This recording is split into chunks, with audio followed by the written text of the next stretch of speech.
프린터를 달래가면서 출력을 해도 이분 앞에선 다 소용이 없는 짓입니다.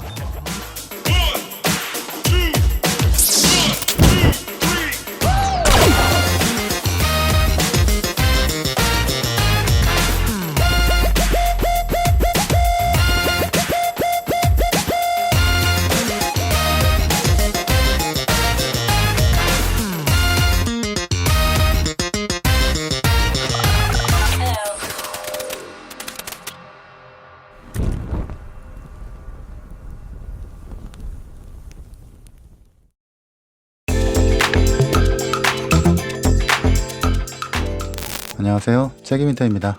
오늘은 출력물 퀄리티 향상을 위한 간단한 방법에 대해 이야기를 해보겠습니다. 들어가기에 앞서서 제가 요 앞전에 말씀드렸던 것들 있죠? 좋은 필라멘트를 사용하고 올바른 조립이 되어 있다는 가정하에 이야기가 되는 부분이니까 제 영상을 지금 처음 보시는 분들은 쓰남 팁 영상을 정주행하고 오시기 바라겠습니다. 여러분들은 PLA 출력 시 출력 속도와 온도를 얼마나 사용하시나요? 많은 초보분들이 필라멘트 제조사에서 권장하는 온도와 프린터 출고 시 세팅된 속도값을 기준으로 출력을 하실 건데요. 프린터의 하드웨어와 슬라이싱에 심각한 문제가 없다는 가정하에 온도는 PLA 기준 185도, 속도는 60 이하, 가속도는 80 이하로 한번 사용해 보세요.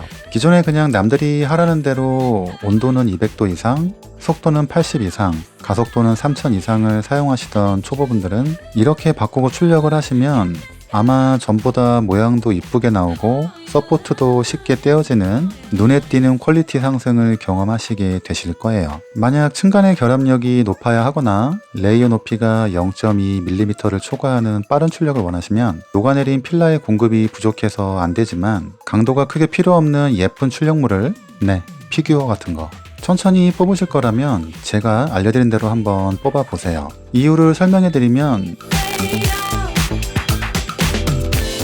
온도는 높아질수록 핫엔드가 보유하는 열량이 늘어나게 되고 이는 필라멘트가 녹아있는 구간이 길어지게 만들어줍니다. 제가 핫엔드 편에서 말씀드렸었죠. 그래서 빠른 출력이나 높은 레이어층을 사용하는 경우처럼 압출되는 필라의 양이 많아야 하고 빠르게 공급이 돼야 하는 상황에선 온도를 높여서 필라멘트에 녹는 구간을 길게 해둘 필요가 있습니다.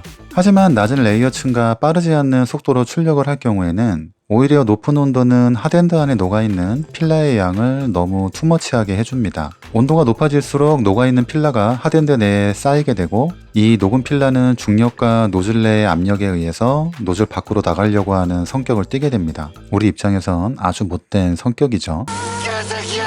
그래서 내가 슬라이서에서 지정한 압출량보다 많은 양이 압출되는 상황이 발생할 확률을 높이게 됩니다. 즉 과압출이 되려는 성격을 띠게 되는 거죠. 하지만 온도를 낮추면 이와는 반대되는 효과가 나타나고요. 낮아진 온도만큼 핫엔드가 보유한 열량이 적기 때문에 그만큼 쿨링에 대한 부담이 줄어들게 됩니다. 다르게 말하면 현재 여러분의 프린터의 핫엔드 쿨링 성능이 충분하지 못해도 식혀야 할 열 자체가 적어지기 때문에 어느 정도 커버할 수 있게 된다는 뜻이에요. 이건 상대적으로 프린터의 쿨링 성능이 올라가는 효과를 얻는 겁니다. 거기에 물컹하게 녹아있는 필라의 양이 적어지면 압출과 리트랙션으로 밀고 당기는 필라멘트의 제어가 쉬워지기 때문에 압출의 정확도가 올라가게 됩니다. 이것도 다 지난 편에 말씀드린 거죠. 아직도 안 보고 오신 분들 괜찮아요. 늦지 않았어요. 보고 오시면 됩니다. 화 안 낼게요. 저 화 안 났습니다. 안경 벗어봐. 그렇기 때문에 출력 온도는 여러분들이 출력물을 사용하실 때 문제가 되지 않는 선에서 가장 낮은 온도로 출력하시는 게 출력 퀄리티를 올리는 가장 간단한 방법입니다. 저는 이선 PLA 기준 185도 정도를 사용하니까 참고하시고요. 그리고 출력 속도는 흔히 초보분들은 슬라이서의 출력 속도가 출력 시간을 크게 좌우한다고 생각들을 하시는데 슬라이서의 출력 속도는 가감속이 없는 등속도 출력 구간에 적용되는 출력 속도입니다. 그래서 실제 출력을 해보시면 가속도와 적극값이 적용되는 구간이 많은 3D 프린팅의 특성상 출력 속도보단 의외로 가속도와 적극값이 출력 시간에 크게 작용을 하게 되는 걸 아실 수 있습니다. 그런데 일반적인 보호된 프린터의 경우 제조사에선 2에서 3000 이상 정도의 가속도를 디폴트 값으로 해놓는 경우가 대부분입니다. 출력 속도가 높아질수록 빠르게 필라를 공급해야 하고 이를 위해선 노즐의 온도를 높여야 하죠. 출력 온도가 높아지면 제가 앞서 말했듯 높은 높은 온도에 의한 압출 제어 난이도가 상승해서 슬라이싱 세팅을 좀 더 신경 써서 잡아주셔야 하고요. 거기에 만약 프린터의 프레임 구조나 내구성들이 불안한 경우라면 빠른 속도로 인한 진동이나 간성을 프린터가 극복하지 못해서 탈조나 고스팅, 링잉과 같은 현상으로 출력 퀄리티가 떨어지게 됩니다. 그래서 본인이 판단하기에 프린터나 슬라이싱엔 별다른 문제가 없어 보이는데 출력 퀄리티가 뭔가 아쉽다 하시는 분들은 출력 온도와 함께 속도도 낮춰서 출력해 보시면 의외의 효과를 보실 수도 있으니까 한번 낮춰 보시고요. 물론 온도를 낮춤으로써 오는 부작용은 인지하고 계셔야 하는 건 다들 아시죠? 자, 이렇게 수비적인 슬라이싱으로 프린터를 달래가면서 출력을 해도 이분 앞에선 다 소용이 없는 짓입니다. 그분의 조남은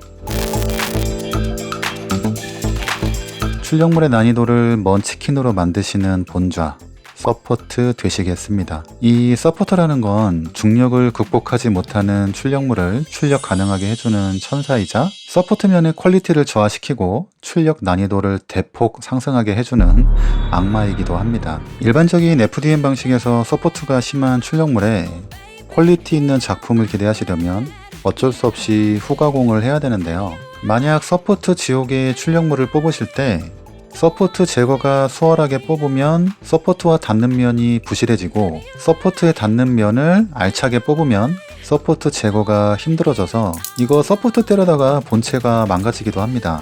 그래서 퀄리티 있는 출력을 원하시면 서포트가 없는 게 베스트.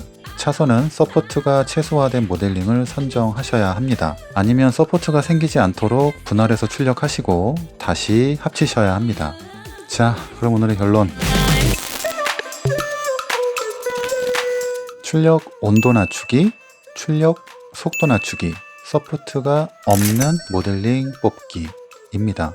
오늘도 참 심플하죠? 오늘 준비한 영상은 여기까지이고요.